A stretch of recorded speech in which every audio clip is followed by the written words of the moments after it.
Hello friends, అందరికీ నమస్కారం. Telugu life story వింటున్న ప్రతి ఒక్కరికి మనస్ఫూర్తిగా థ్యాంక్ యూ సో మచ్. అలాగే విశ్వానికి కృతజ్ఞతలు.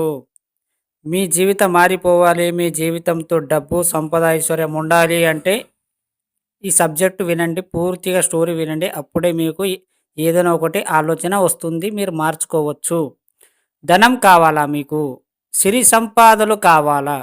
ఆరోగ్యం కావాలా? ఇంకేదైనా సాధించాలి అనుకుంటున్నారా? అయితే పూర్తిగా చూడండి, వినండి, అర్థం చేసుకోండి. డబ్బు, సంపద, ఐశ్వర్యం ఏదైనా అయితే ఒక్క క్షణం కూడా ఆలస్యం చెయ్యకుండా అనంత కృష్ణస్వామి గారిచి సరళమైన రీతిలో మృదా మధురమైన పాదాల కూచుతులో వ్రాయబడిన ఈ స్టోరీ ఒక్కసారి పూర్తిగా వినండి.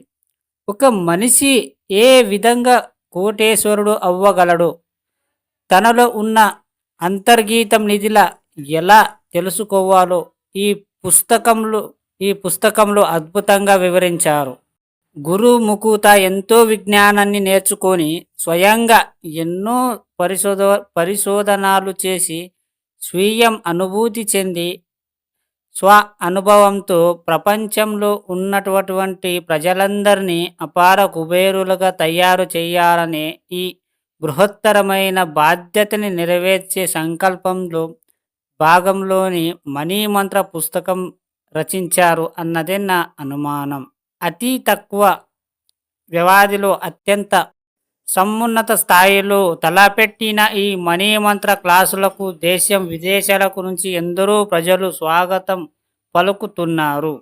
ఆధ్యాత్మిక సంఖ్యలో మనీ మంత్ర క్లాసులో పాల్గొని కోటేశ్వరులు అవుతున్నారు అన్నది ఈ తరగతి గదిలో ఆ స్వామి అనుభవం. విబుధ జనులుగా వలన వీలన్నంత కన్నంత తెలియగా వచ్చినంత దేటప్పుడు అని పోతన్న గారు భగవంతులు వినయంగా వ్రాసుకున్నారు. ఈరోజు ఆచార్య అనంత కృష్ణస్వామి ఆచారంలో వెల్లడవుతున్న మణిమంత్ర స్టోరీ ఈ పూర్తిగా వినండి, అప్పుడే అర్థం చేసుకోండి. మీ జీవితం మారిపోవాలి అంటే ఏదైనా సరే మీరు అర్థం చేసుకునే మనస్సు కలిగి ఉండాలి. ఎందుకంటే నెగటివ్ ఆలోచనలు చాలా వస్తాయి. అలాగే నేర్చుకున్న వాళ్ళకు కూడా నెగటివ్స్ని నేర్పిస్తారు. సో మీరు ఎలాంటి ఆలోచనలు కాకుండా నెగటివ్ని మర్చిపోయి పాజిటివ్ని మాత్రమే మీరు మీ మైండ్లో పెట్టుకోండి. అర్థమైందా ఫ్రెండ్స్? ఈ స్టోరీ విన్న ప్రతి ఒక్కరికి మనస్ఫూర్తిగా థ్యాంక్ యూ సో మచ్.